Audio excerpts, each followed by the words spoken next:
Isang gabi ng kasaysayan, isang laban ng mga legends. Year 1979, dumayo sa Pilipinas ang reigning NBA champions, ang Washington Bullets, para harapin ang pinagsama-sama stars ng Philippine Basketball Association. At ang tanong, paano nga ba nagtagpo ang mundo ng NBA at PBA sa isang court? Ang Washington Bullets, fresh from their NBA championship win in 1978, ay binubuo ng mga malalaking pangalan tulad nina Elvin Hayes, Wes Unseld at Kevin Grevy. Sa kanilang Asian Tour, pinili nilang bumisita sa basketball crazy na bansa, Pilipinas. Ang pagdalaw nila na ito sa bansa ay bahagi ng mas pinalalawak pang NBA's global outreach nung panahon na yon.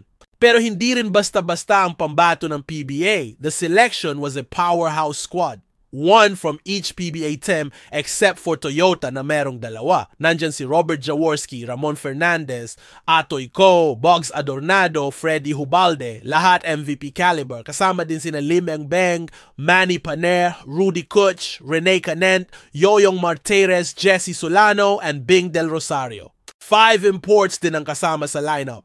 Kinabibilangan nina Larry McNeil, Dean Tolson, Cyrus Mann, Glenn McDonald, and Larry Pounds sa pamumuno ni Coach Baby Dalupan. At syempre, home court advantage ang Pilipinas, punong-puno ang Araneta Coliseum noong gabing yon. Ang laban ay naging isang exhibition pero puno ng intensity. Ang crowd, todo cheer. Ang mga Pinoy players hindi nagpahuli at ipinakita ang puso at galing ng Pilipinong manlalaro. Agad na pinangunahan ng Washington Bullets ang laro, kaya't napilitan si Coach Dalupan na gamitin ang All-American lineup sa ikalawang quarter.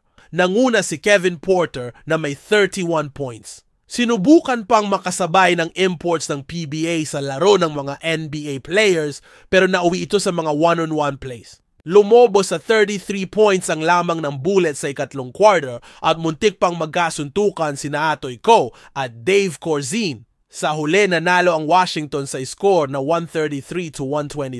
Ang larong ito ay hindi lang laban ng basketball skills. Isa itong patunay ng global recognition sa husay ng PBA at sa passion ng mga Pilipino para sa laro. At para sa marami, ito ang unang beses na nakita nila ng live ang mga NBA stars. Isang once-in-a-lifetime moment.